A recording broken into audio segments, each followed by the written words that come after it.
लोकतंत्र का महापर्व शुरू होने जा रहा है। बता दें कि 7 चरण में लोकसभा का चुनाव होना है। वहीं बिहार मुख्य निर्वाचन आयोग पदाधिकारी ने जो है इसकी जानकारी देते हुए एच श्रीनिवासन ने कहा कि जिस तरह से बिहार की अगर हम बात करें तो बिहार में 7,67,00,000 कुल मतदाता जो है मतदान करेंगे।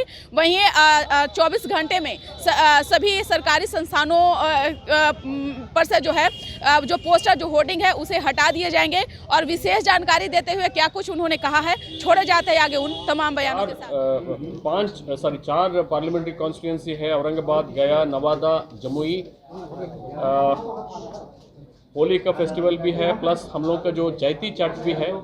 आज माननीय मुख्य निर्वाचन आयुक्त ने भी इसका मेंशन किया। बाकी पूरा देश का जो शेड्यूल है फर्स्ट फेज का, उससे हम लोग हट के है फॉर द सेक ऑफ चैती चाट। इसीलिए हम लोग का थोड़ा डेट अलग है। इसलिए हम आप लोग अगर प्रेस नोट देखेंगे, हम लोग का प्रोग्राम 1B में है, शेड्यूल 1B में है। यही छोटा अंतर है, लेकिन पोल डेट में कोई अंतर नहीं है। इसी तरह से हम लोग सेकेंड फेज में बाकी पूरा देश का जो पोल शेड्यूल है उसी तरह से हम लोग गए हैं। उसमें हमारा 5 पार्लियामेंट्री कॉन्स्टिट्यूंसी है। पहले में 4, सेकेंड में 5 है, तीसरा में भी हमारा 5 है। उसके बाद चौथा में हम लोग का 5 है, 5वें में हम लोग अगेन 5 है। छठा फेज से हमारा पार्लियामेंट्री कॉन्स्टिट्यूंसीज बढ़ना शुरू हो जाता है। 8 कॉन्स्टिट्यूंसी है और छठा में, और 7 में भी 8 कॉन्स्टिट्यूंसी। तो हम लोग नीचे से शुरू करेंगे, जो झारखंड बॉर्डर से, झारखंड से हम लोग शुरू करते हैं। उसके बाद उत्तर तरफ से जाता है, वेस्ट में हम लोग कंक्लूड करते हैं। इसके अलावा हम लोग एक आईगांव है जो भोजपुर जिला में, उधर वैकेंसी क्रिएट हुआ है। आईगांव आरा में डिस्क्वालिफिकेशन के चलते, उसमें भी भारत निर्वाचन आयोग ने उप निर्वाचन का घोषणा की है कि 7वां फेज का जो हमारा शेड्यूल है उसी के साथ हमारा बाई इलेक्शन भी होगा लेजिस्लेटिव असेंबली के लिए। आईगांव आरा जिला में 7वां फेज का जो हमारा पोलिंग शेड्यूल है उसी के साथ इसका उप निर्वाचन होगा। अब मैं जो हम लोगों का स्टैटिस्टिक्स है उसका संबंध में मैं ब्रीफली आप लोगों को बताना चाहता हूँ।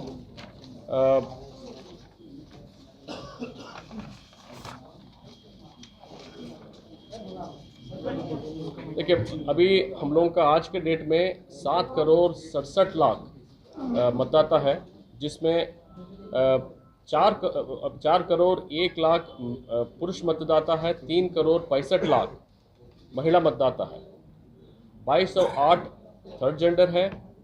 और इस प्रकार हम लोग का कुल मिलके 7,67,00,000 है हम लोग का कुल मतदाताओं का संख्या। जेंडर रेशियो में बहुत इम्प्रूवमेंट हुआ है। अभी आज के डेट में हम लोग 911 पर पहुंच गया है। 2011 का सेंसस के मुताबिक बिहार राज्य का सेंसस रेशियो 918 था। हम लोग धीरे धीरे उस फिगर पर हम लोग पहुंच रहे हैं। सर्विस सेलेक्टर्स जो हमारा मिलिट्री पैरामिलिट्री में है, उन लोगों का भी संख्या में वृद्धि हुआ है। अब 1,68,000 लोग हैं जो पोस्टल बैलेट के थ्रू हमको वोट डालते हैं। इस बार पीडब्ल्यूडी वोटर्स को जो 40% से अधिक विकलांगता है, उन लोगों के लिए पोस्टल बैलेट की व्यवस्था है। हम लोग का कुल मिलकर के 7,42,000 पर्सन्स विद डिसेबिलिटी है जो इसके लिए पात्र है, लेकिन उसके लिए वो लोग 40% से अधिक विकलांगता पत्र के साथ फॉर्म 12 में अप्लाई करना पड़ेगा। एज कोहॉर्ट वाइज हम लोग बता दें कि 18-19 वाला जो है वो सबसे न्यूनतम रहा। इस बार जो हम लोगों का विशेष संक्षिप्त पुनरीक्षण हुआ उसमें हम लोगों का स्पेशल एम्फेसिस था युवा मतदाताओं को, युवकों को मतदाता सूची में शामिल करने के लिए। उसमें बहुत हद तक हम लोग सक्सेसफुल हुए हैं। आप लोगों को मैं बता दूं कि हम लोगों का जो 29 साल से नीचे वाला में हम लोग का करीब 1,73,00,000 मतदाता है। इसलिए हम लोग सारी कॉलेजेस में, यूनिवर्सिटी में स्पेशल कैंपेन चला रहे हैं कि वोटर लिस्ट में नाम जुड़वाना एक काम हुआ तो उतना ही इम्पोर्टेंट काम है निर्वाचन के दिन में घर से निकल के आकर के मतदान करना। तो उसके लिए हम लोग स्पेशल प्रोग्राम हम लोग चलाया। पहले हम लोग का लास्ट बिहार इलेक्शन में ये पर्सन्स विद डिसेबिलिटी और 80+ वोटर वाला, आप सब लोग जानते हैं कोविड वाला, ये 3 स्पेशल कैटेगरी वाला फर्स्ट बिहार जनरल इलेक्शन था 2020 में जो विधानसभा के लिए हुआ था, जिसमें ये एब्सेंटी वोटर्स शुरू हुआ ये 3 कैटेगरी के लिए। अब उसमें भारत निर्वाचन आयोग ने थोड़ा मॉडिफिकेशन किया है। जैसे मैंने पीडब्ल्यूडी के लिए मैं पहले ही बोल दिया, पहले 80 साल के ऊपर को हम लोग लेते थे पोस्टल बैलेट के लिए, इस बार 85 साल के ऊपर वाला हम लोग लेते हैं। तो हम लोगों का भी 85 साल का उम्र के ऊपर हम मतदाताओं का संख्या लगभग 6,67,000 है जो इसके लिए पात्र होंगे। पीडब्ल्यूडी का मैंने संख्या बोल दिया था 7,42,000 है, लेकिन उसमें वो लोग 40% से अधिक विकलांगता रहने का सर्टिफिकेट भी देना पड़ेगा, अप्लाई करना। इन दोनों केस में उन लोगों को सब लोगों को अप्लाई करना पड़ेगा, तभी पोस्टल बैलेट मिलेगा, ऑटोमेटिकली नहीं मिलेगा। पोलिंग स्टेशन हमारा 77,392 है। उसमें नगर एरिया में 11,162 है और रूरल एरिया में 66,230 है। और ये लोकेशंस में बिहार में अधिकतर पोलिंग स्टेशंस लगभग 53% पोलिंग स्टेशंस हमारा एकल बिल्डिंग में है, मतलब एक पोलिंग स्टेशन एक बिल्डिंग में है। करीब 23-24% हमारा पोलिंग स्टेशंस 2 पोलिंग स्टेशन एक बिल्डिंग में है। तो अधिक से अधिक हमारा एक पोलिंग स्टेशन एक बिल्डिंग है और बाकी 2 पोलिंग स्टेशन वाला बिल्डिंग करीब 23-24% है। इस प्रकार लगभग 80% तक 1 पोलिंग स्टेशन पर बिल्डिंग और 2 पोलिंग स्टेशन पर बिल्डिंग है। जैसे आप लोग जानते हैं कि 1600 से भारत निर्वाचन आयोग का ये गाइडलाइन है कि 1500 अधिकतम हमारा इलेक्टर्स हो सकता है। हम लोग 1500 से ऊपर वाला को भी हम लोग आइडेंटिफाई किया है कितना पोलिंग स्टेशन है, और उसमें भारत निर्वाचन आयोग का जो गाइडलाइंस है उसके मुताबिक हम लोग जैसे 1500 से ऊपर हमारा 447 पोलिंग स्टेशन है बिहार में, उसमें हम लोग को ऑक्सिलरी पोलिंग स्टेशन बनाना पड़ेगा। इसी तरह से 1600 से ऊपर 12 पोलिंग स्टेशन है, इसका मतलब 1500 से ऊपर में 447 है, उसी 447 में 12 ऐसे पोलिंग स्टेशन है जहां 1600 से भी अधिक मतदाता है, तो उसमें हम लोग को ऑक्सिलरी पोलिंग स्टेशन बनाना पड़ेगा। उसके लिए विहित प्रक्रिया है भारत निर्वाचन आयोग द्वारा, उसका हम लोग अनुपालन करेंगे। भारत निर्वाचन आयोग का ये भी निर्देश है कि कम से कम हर एक पार्लियामेंट्री कॉन्स्टिट्यूंसी में पीडब्ल्यूडी ऑफिसर्स द्वारा संचालित मतदान केंद्र होना चाहिए। 40 हमारा पार्लियामेंट्री कॉन्स्टिट्यूंसीज है, हम 40 पीडब्ल्यूडी द्वारा संचालित मतदान केंद्र खोलेंगे। इसी तरह से यूथ मैनेज पोलिंग स्टेशन भी हम लोग खोल रहे हैं, 76 का हम लोग टारगेट रखे हैं। ऑल विमेन पोलिंग स्टेशन हम लोग सभी असेंबली कॉन्स्टिट्यूंसी में मिनिमम एक रखे हैं, 243 खोलेंगे।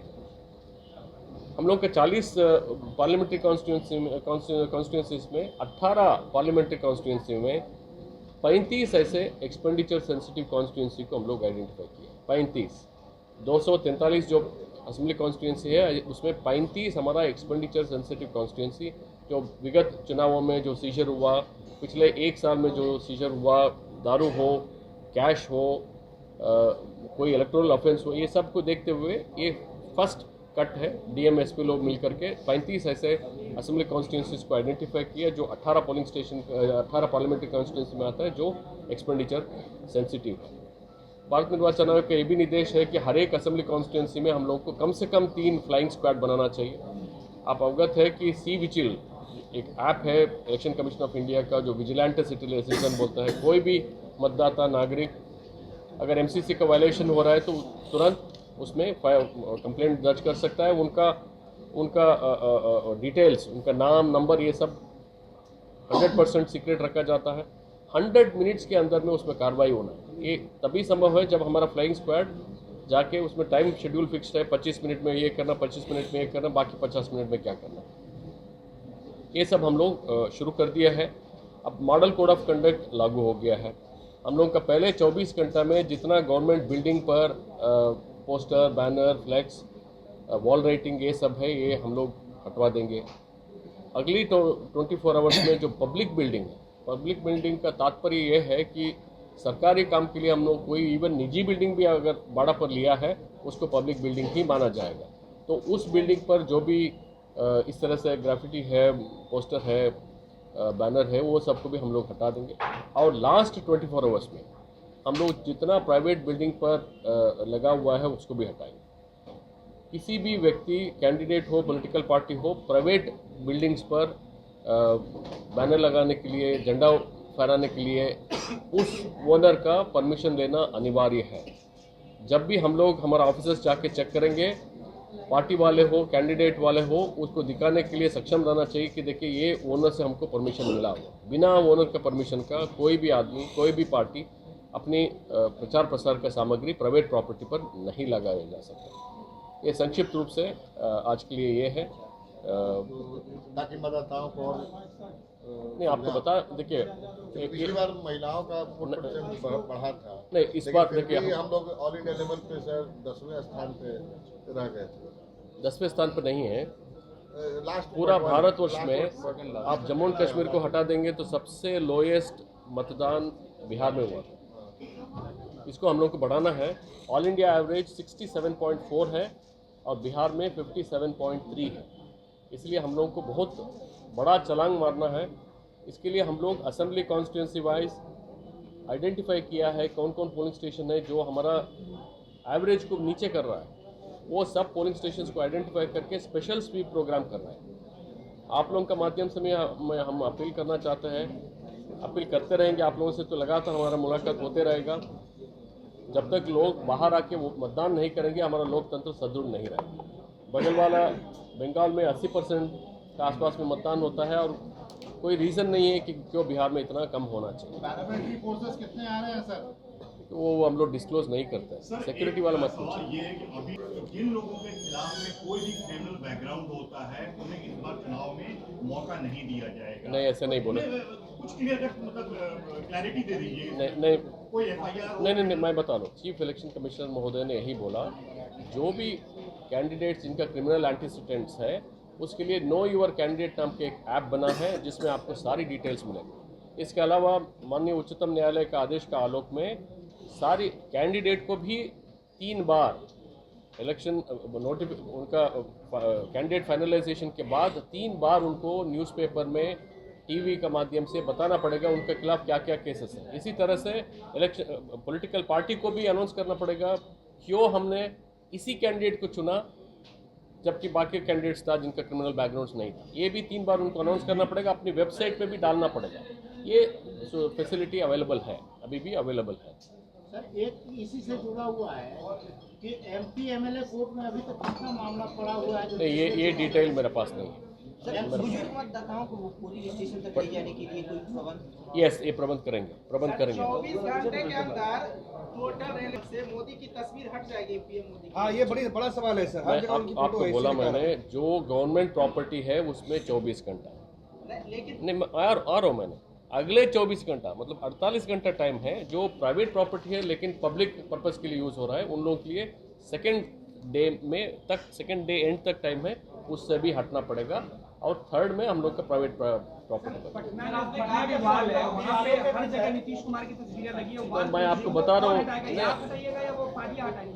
ऑलरेडी उन लोग डिस्ट्रिक्ट एडमिनिस्ट्रेशन सूचित कर दिया है कि भाई आपको हटाना पड़ेगा, नहीं तो सरकार का हम लोग का जो एडमिनिस्ट्रेशन का काज से हटाया जाएगा उसका पैसा रिकवर कर दिया जाएगा। सर, अलग से पोलिंग स्टेशन बनाए जाएंगे किसके लिए? महिलाओं के लिए स्पेशल आपने कहा नहीं, देखिए वो तो बाई इलेक्शन में हमने ट्राई किया था और बहुत सक्सेसफुल भी हुआ था। इस बार ऐसे कोई प्रोग्राम नहीं है ना। हमने ये बोला आपको कि हर एक असेंबली कॉन्स्टिट्यूंसी में महिला सभी प्रिसाइडिंग ऑफिसर, पोलिंग ऑफिसर 1, 2, 3 सभी महिला, इंक्लूडिंग जो पुलिस है उधर सिक्योरिटी में जो रहेंगे वो भी महिला रहेंगे।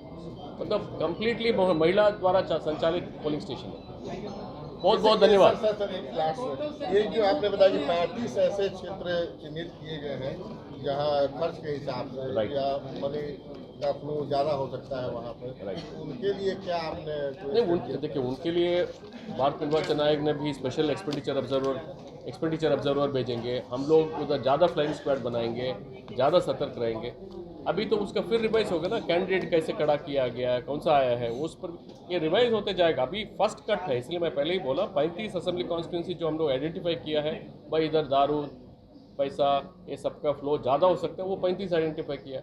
हो सकता है इसके अलावा भी कुछ ऐसे कॉन्स्टिट्यूंसी उभर के आ जाए जहाँ कंटेस्ट बहुत कीन है और ज़्यादा पैसा का प्रलोभन होने का संभावना ज़्यादा है, तो उधर नाम उसका जोड़ देंगे हम लोग इस लिस्ट में। सर अगर किसी डिस्ट्रिक्ट के डीएम या एसपी की कंप्लेंट करना हो तो कहाँ करेंगे? हमको करेंगे, आपको करना है तो क्या कर। कौन से प्लेटफॉर्म एक आपको आखिरी क्लैरिटी चाहिए आदरणीय